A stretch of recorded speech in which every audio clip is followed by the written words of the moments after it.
इस लोक के अरिहंतों को नमस्कार, सभी सिद्धों आचार्यों को प्रणाम, उन विद्वानों और साधुओं को भी नमन जो ईश्वर की साधना में लीन रहते हैं।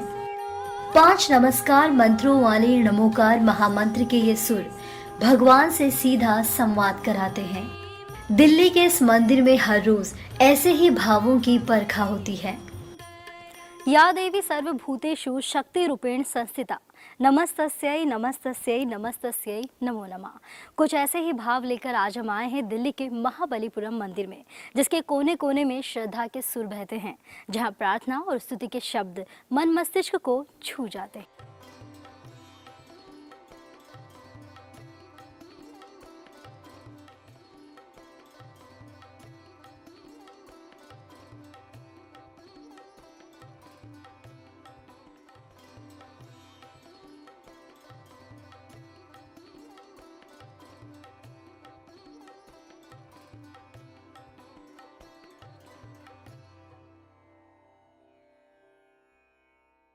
कहते हैं कि धरती पर अगर भगवान से मिलना हो तो महाबलीपुरम आइए। ऊपर से नीचे तक मंदिर अद्भुत है। दिल्ली के दक्षिण में बना ये मंदिर अपने भक्तिमय और शांत माहौल के लिए मशहूर है। बनावट भी ऐसी कि नजरें निहारती हैं तो निहारती ही जाती है। नीचे मां पद्मावती का मंदिर है और ऊपरी मंजिल में भगवान पार्श्वनाथ की प्रतिमा लगी है। हरियाली से परिपूर्ण इस मंदिर में पूर्णता का एहसास होता है। फिर चाहे वो इंसान हो या पत्थर, सब में उस पूर्णता की झलक देखी जा सकती है। यहाँ आते ही दिल में मानो खुशी सी छा जाती है। ऐसी ही कई और भी खासियतें हैं जो इस मंदिर को खास बनाती है, और यही वजह है कि लोग दूर दूर से यहाँ खींचे चले आते हैं। प्रभु पार्श्वनाथ और मां पद्मावती के दर्शन करते हैं, मनोकामनाएं मांगते हैं और दर्शन की स्मृतियां अपने साथ सहेज कर ले जाते हैं। देश के दक्षिण में एक महाबलीपुरम मंदिर है और देश की राजधानी दिल्ली के दक्षिण में भी इस महाबलीपुरम की नींव रखी गई। दक्षिण में इसलिए क्योंकि दक्षिण दिशा में शक्ति का वास होता है और इस मंदिर में भी शक्ति स्वरूप मां पद्मावती का वास है।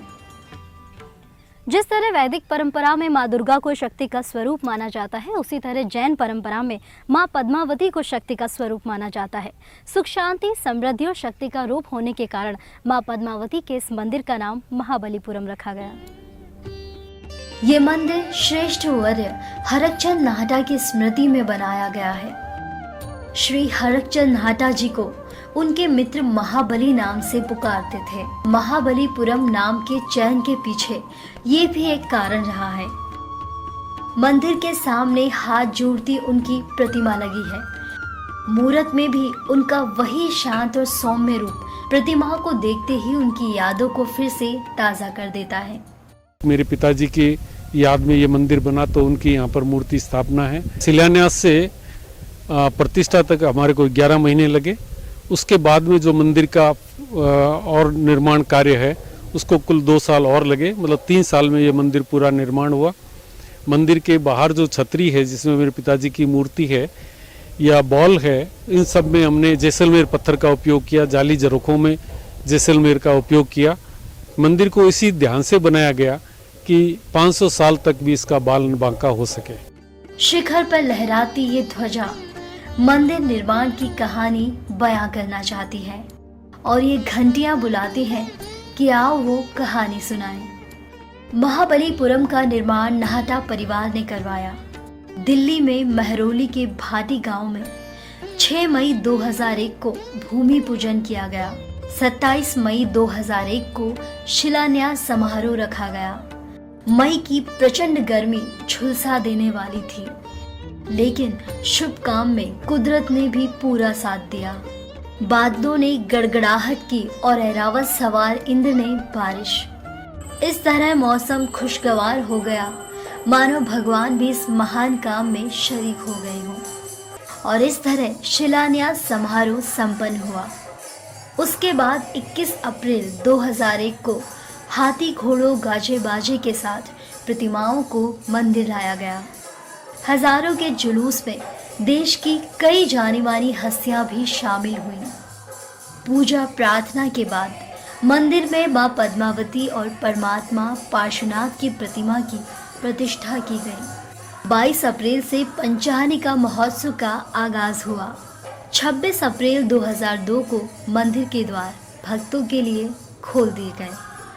मन की एक छोटी सी ख्वाहिश भी पूरी हो तो दिल झूमने लगता है, और जीवन का कोई बड़ा संकल्प पूरा हो जाए तो उस खुशी को शब्दों में बयां कर पाना संभव नहीं होता। नाहटा परिवार में वो खुशी साफ देखी जा सकती थी। मंदिर या कोई भी धार्मिक स्थल हो, वो एक तरह से काफ़ी वहाँ पे स्पेस रहता है, काफ़ी शांति का वातावरण रहता है। और ये क्योंकि हमारे परिवार का है, हमारी इससे अपनी पर्सनल अटैचमेंट है, मेरे दादाजी की, मेरे फादर की, हमारे पूरे परिवार की। तो यहाँ आके और भी अच्छा लगता है, और ऐसा लगता है कि अपने पूर्वजों से हम काफ़ी क्लोज हैं। आरती करते हैं पद्मावती माता की, और जो दूसरे जैन तीर्थंकर भगवानों की आरतियाँ इधर होती हैं, और थोड़ा गाना होता है जैसे अभी हो रहा है, और महिलाएं आती हैं, साथ में गाती हैं, आरती भजन करती हैं। वैसे तो ये मंदिर देवी मंदिर का शिलान्यास है, लेकिन इस मंदिर का नाम, इसके निर्माण की परिकल्पना, कई चमत्कार और लोगों की प्रगाढ़ आस्था देखकर लगता है कि ये मंदिर नहीं बल्कि कोई पवित्र तीर्थ स्थल है। और यही वजह है कि यहाँ पे लोगों का हमेशा तांता लगा रहता है। मंदिर में पहुंचते ही हाथ अपने आप जुड़ जाते हैं, आंखें आस्था में डूबकर बंद हो जाती है, कानों में स्तुति के स्वर गूंजने लगते हैं, जुबान वो सुर गाने लगती है और मन माँ का स्मरण करने लगता है। घंटी की आवाज से जब तंद्रा टूटती है तो माँ हमें उजियारे की तरफ ले आती है। माँ की मूरत में एक जीवंतता नजर आती है। ऐसा महसूस होता है कि मानो हम नहीं बल्कि माँ हमें निहार रही हो। माँ की आंखें कभी दूसरे ढंग की दिखाई दे रही हैं, तो कभी बाल, कभी चोटियाँ। मतलब कहते हैं कि मूर्तियों में अनेकों प्रकार के परिवर्तन नजर आते हैं। जिस श्रद्धा से, जिस भाव से व्यक्ति यहाँ आता है, उस श्रद्धा, उस भक्ति भाव से जो है माता उनकी इच्छाओं को पूर्ण करती हैं, और वैसी ही नजर भी आती है माता। चंदन का ये तिलक माथे पर तेज का आभास देता है, और फिर शुरू होती है माँ की पूजा प्रार्थना। भक्त पूजा अर्चना में डूब जाते हैं। इस आध्यात्मिक आनंद के आगे सांसारिक मोह माया शून्य सी लगती है। जब भी कोई मुश्किल घड़ी जैसे आती है तो सबसे पहले ध्यान इन्हीं का ही आता है, और उस संकट की घड़ी से उबारने वाली माता ही है। तो वो एक बहुत बड़ा लगाव है इस मंदिर से, और रेगुलरली कोशिश यही रहती है कि फ्राइडे हम आएँ यहाँ पे। इसके बाद कदम प्रभु पार्श्वनाथ के मंदिर की तरफ बढ़ते हैं।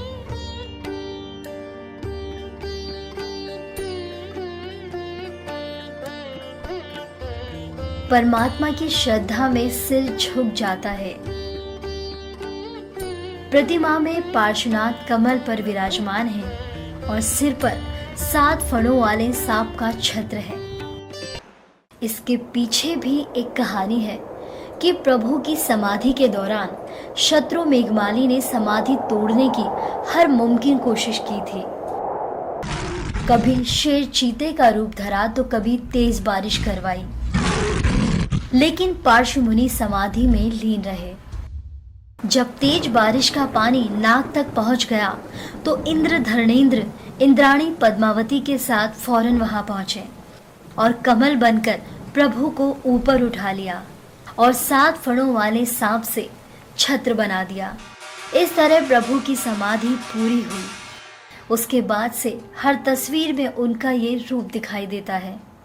अहिंसा परमो धर्म, यानी अहिंसा से बढ़कर कोई धर्म नहीं। जैन धर्म में इसे सबसे जरूरी माना गया है। मंदिर में लगी अहिंसा बॉल कुछ ऐसा ही संदेश देती है।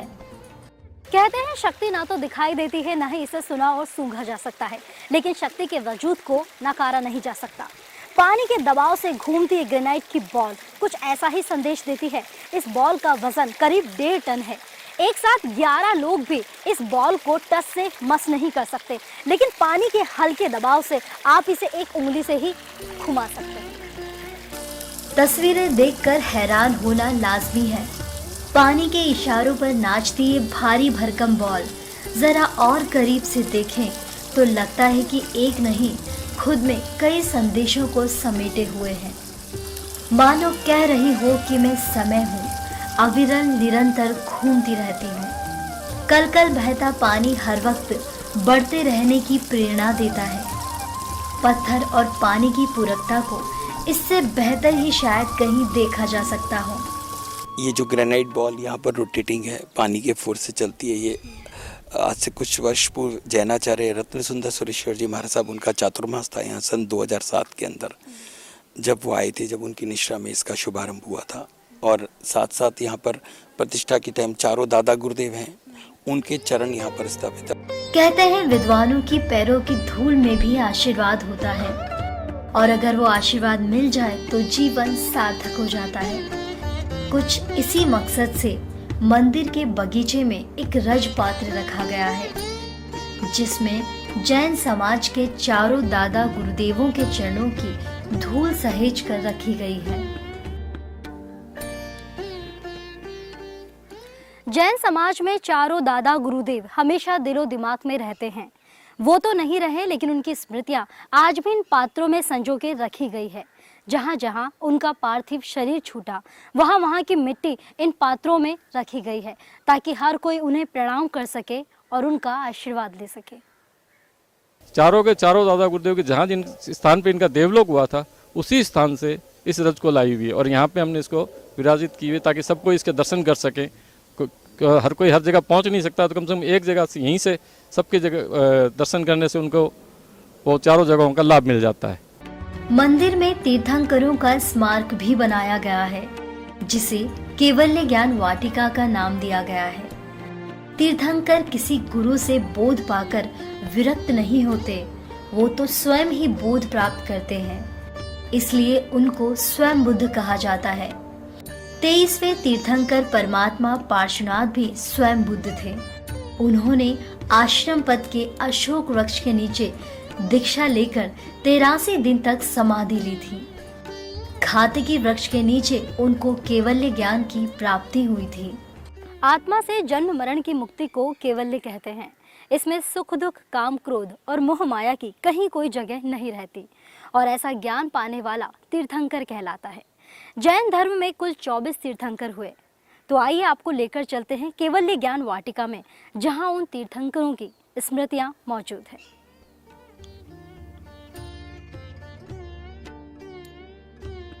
केवल्य ज्ञान वाटिका में सभी तीर्थंकरों के नाम लिखे हैं। उनको किस पेड़ के नीचे केवल्य ज्ञान प्राप्त हुआ, वो पेड़ भी यहाँ लगे हैं। साथ ही उनसे जुड़ी कई रोचक जानकारियां भी इस वाटिका में मिल जाएंगी। यहाँ आकर आभास होता है कि हम किसी ब्रह्म ज्ञान के बगीचे में आ गए हों, जहाँ सांसारिक मोह माया के सूखे पेड़ नहीं, जहाँ काम और क्रोध की बू नहीं आती। यहाँ तो सिर्फ आध्यात्म की खुशबू आती है। यहाँ ज्ञान की हवा चलती है। यहाँ भविष्य के मीठे फल पकते हैं। केवल्य ज्ञान वाटिका में से होकर गुजरना ही अपने आप में एक आनंदमयी यात्रा कही जा सकती है। इस तरह महाबलीपुरम आस्था का एक केंद्र बिंदु बन गया है। स्वर्गीय हरकचंद नाटा ने समाज की सेवा करते हुए कई भागीरथी काम किए। न जाने कितने ही देवालय, चिकित्सालय, धर्मशाला, गौशाला के निर्माण और जीर्णोद्धार में सहयोग दिया। महाबलीपुरम के निर्माण के साथ उनकी स्मृति भी अमर हो गई और नाटा वंश की इस गौरवशाली परंपरा ने उनका नाम हमेशा के लिए अमर कर दिया। महाबलीपुरम मंदिर महज एक मंदिर न होकर एक स्मारक बन गया है। भक्त यहाँ आकर ईश्वर की गहरी भक्ति में डूब जाते हैं, जिससे कि जी ही नहीं भरता और बार बार यहाँ आने का मन करता है। दिल्ली के महाबलीपुरम मंदिर में कभी आप भी आइए और ईश्वर की गहरी भक्ति में डूब जाने का आनंद उठाइए।